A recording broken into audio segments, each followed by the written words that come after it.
C'est à huis clos que le Front National se réunit, sa direction se réunit ce week-end au fin fond de l'Essonne.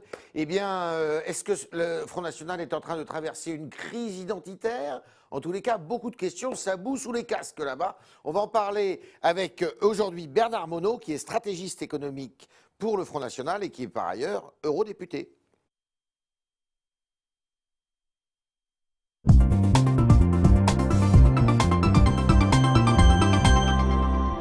Bonjour. Bonjour monsieur. Sondage TNS Sofres ce matin qui dit 56% des personnes interrogées considèrent que le FN représente un danger pour la démocratie.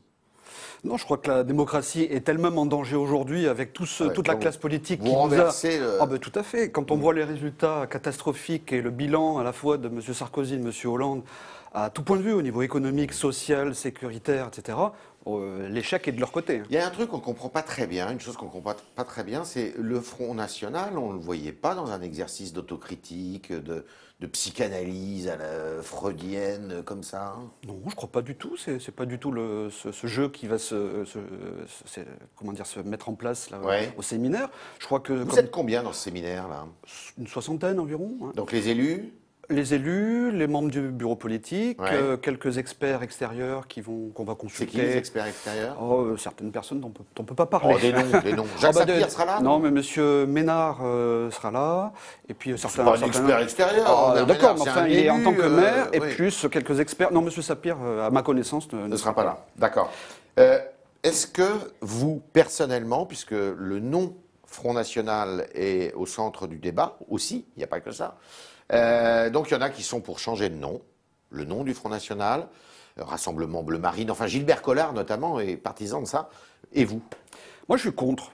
Vous êtes contre. Vous voulez garder l'appellation. Oui, quand une marque a réussi, on le voit bien, la progression depuis les années 70 jusqu'à nos jours, c'est une success story en termes de réussite politique, puisque nous avions raison sur tous les domaines. Donc quand on a une marque qui réussit, on ne la change pas. Moi, en tout cas, c'est ma position. Est-ce que Dior ou Chanel changent son nom? Et pourtant, Coco Chanel a disparu depuis 70 ans. Mais vous avez du mal à vous attirer quelques alliés, parce qu'en fait, vous êtes seul, quoi.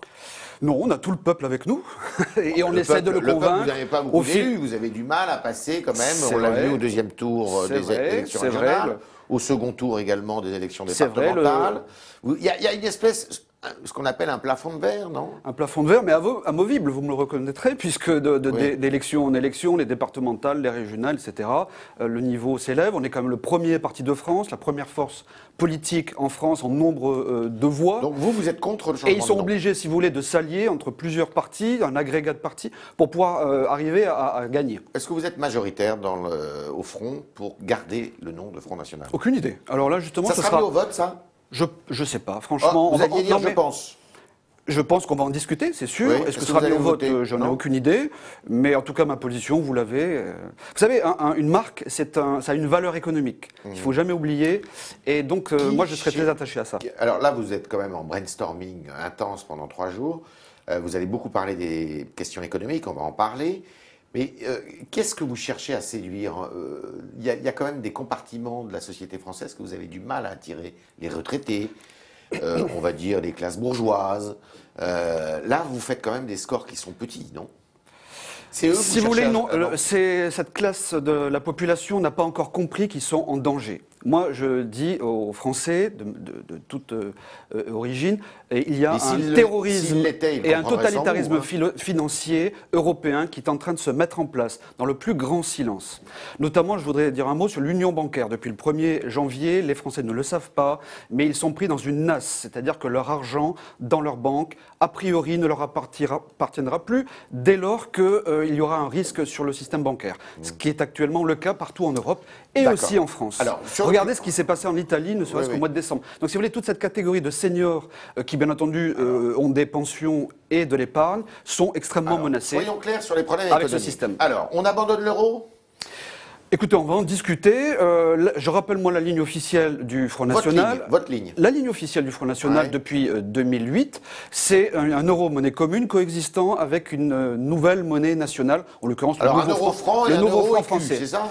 Une monnaie européenne dans les 19 pays de la zone euro, donc qui serait l'euro monnaie commune, ce qui n'est pas le cas aujourd'hui, et un nouveau franc français, 1 euro pour un franc français, au niveau national, qui nous donnerait toutes les marges de manœuvre pour redresser le pays au niveau social et économique. Vous soumettez ça à un référendum populaire ? Non, je crois qu'on va en débattre. On va rappeler déjà les fondamentaux. Et comment vous faites pour sortir de l'euro intérieurement vous voulez dire au niveau de l'Union européenne ? Immédiatement, on lancera un sommet européen avec l'ensemble de la Troïka, la BCE. Avec vos petits muscles, vous allez convoquer tout le monde. Mais attendez, tous les sommets européens, il y a toujours tout le monde autour de la table. Donc on réunira la BCE, l'Eurogroupe, la Commission européenne, et puis on leur posera les conditions. S'ils acceptent nos conditions, c'est-à-dire d'avoir notre souveraineté dans tous les domaines monétaires, bancaires, territorial, légal, etc., nous serons d'accord. S'ils ne sont pas d'accord, à ce moment-là, on lancera probablement, Marine Le Pen lancera un référendum sur oui ou non devant nous rester dans cette Europe-là. En quelque sorte, la France de Marine Le Pen, ce serait le statut dérogatoire du Royaume-Uni à l'heure actuelle. C'est votre modèle, le Royaume-Uni ? Au sens souveraineté, oui. Au sens de nation indépendante et libre, oui. C'est-à-dire qu'ils ont leur monnaie nationale, ils ont leur banque centrale, ils ont leurs frontières. En fait. Le Royaume-Uni est hors des accords de Schengen, ce qui explique d'ailleurs la jungle de Calais. J'imagine que les accords de Schengen, vous êtes contre ? Ah, tout à fait. Vous les supprimez tout de suite ? Tout à fait. D'accord. De fait, l'espace Schengen est déjà tombé. Alors, il y a quand même un problème, c'est qu'à l'intérieur du Front National, vous n'avez pas tous la même philosophie. On a entendu M. Louis Alliot, où on l'a lu dans les colonnes du Figaro, qui lui est pour un programme plus libéral, alors qu'on a le sentiment que c'est pas simplement un sentiment, c'est que Mme Le Pen, elle a un programme qui est quand même un programme très interventionniste, très étatiste. Pas du tout. Le programme de patriotisme économique, c'est l'indépendance, la liberté, la souveraineté de l'économie française au sein de la nation. L'État est appelé à intervenir. Il peut intervenir, le cas échéant, en tant qu'État stratège et régulateur de l'ensemble des risques auxquels est exposée la France. Et donc c'est pour ça que nous avons besoin de l'ensemble de ces souverainetés, comme le Royaume-Uni. La différence, c'est que nous voulons aussi sauver le système de protection sociale, les retraites, l'assurance chômage, l'assurance maladie. Il y a quand même dans votre programme quelque chose qui est énorme, c'est que vous voulez ramener la retraite à 60 ans. Sur une infime partie de la population, c'est-à-dire vous avez changé donc. Non, pas du tout. Non. C'est sur les carrières longues et pénibles. Nous voulons effectivement préserver cette population-là, qui est d'ailleurs relativement faible. Donc les coûts ne sont pas. Vous vouliez augmenter le SMIC aussi? Pas du tout. On veut augmenter le pouvoir d'achat des petits salaires. Ah oui, mais c'est la même chose. Pas du tout. Alors, techniquement, c'est pas du tout la même chose. Donc, si vous voulez, nous voulons augmenter les salaires de 200 € net dans la limite de 1,4 SMIC. Donc le plafond du SMIC sera inchangé parce que nous allons le financer grâce au budget de l'État et pour lequel nous allons faire des économies par ailleurs. De l'État, il est exsangue. Non, mais nous allons faire des économies par ailleurs, notamment sur le sauvetage de l'euro, parce que les Français, on ne leur a pas dit depuis 5 ans, mais tous les ans, ils ont versé 17 milliards d'euros pour sauver l'euro, monnaie unique, telle qu'elle est aujourd'hui. Donc nous allons faire aussi des économies sur le coût de l'immigration, qui est quand même relativement important. L'aide médicale d'État. Absolument, les allocations sociales pour les étrangers. Comme les Anglais veulent faire, alors. En quelque sorte, mais de manière plus large, on va dire, et de manière plus systématique.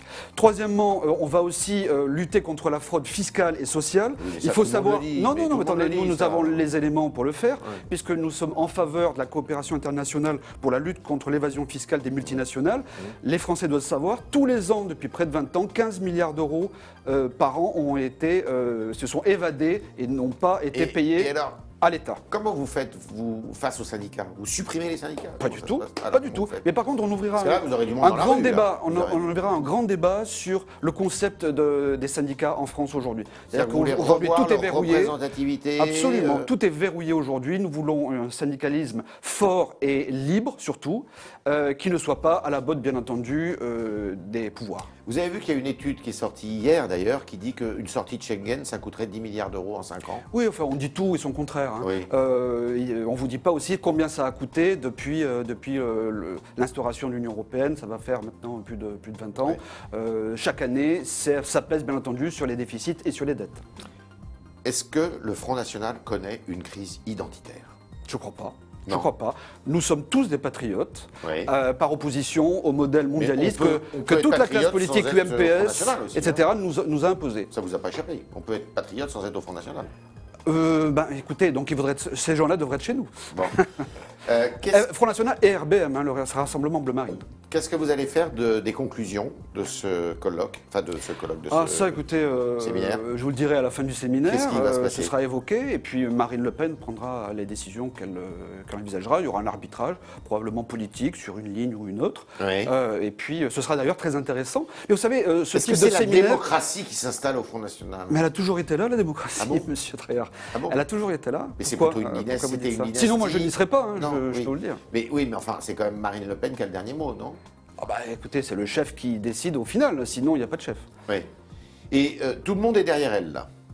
Je pense que c'est une mise à niveau d'information de l'ensemble des cadres et des dirigeants du Front. Ouais. Il est bon d'avoir un débat, de clarifier certains points où tout le monde n'est pas... En fait, ce qu'il faut viser, c'est l'objectif de redressement global de la Oui, France. mais Voilà. pour les objectifs, il y a les moyens et tout le monde n'a pas les mêmes, enfin ne voit pas D'où les moyens de la même façon. l'intérêt d'en discuter. Monsieur Ménard a décidé d'organiser un grand symposium de toutes les droites dans sa bonne ville de Béziers prochainement. Vous irez? Je sais pas, j'ai pas été invité, mais si je suis invité, pourquoi pas. Bon, dès qu'il y a du Vous débat, acceptez les critiques dès qu'il y a du qu'il débat formule démocratique, j'y suis favorable. Vous acceptez les critiques qu'il formule Ah, bien Robert sûr, Ménard on accepte. Lui, il dit mais que par contre, le on- FN on- souffre d'un manque de démocratie. Hein.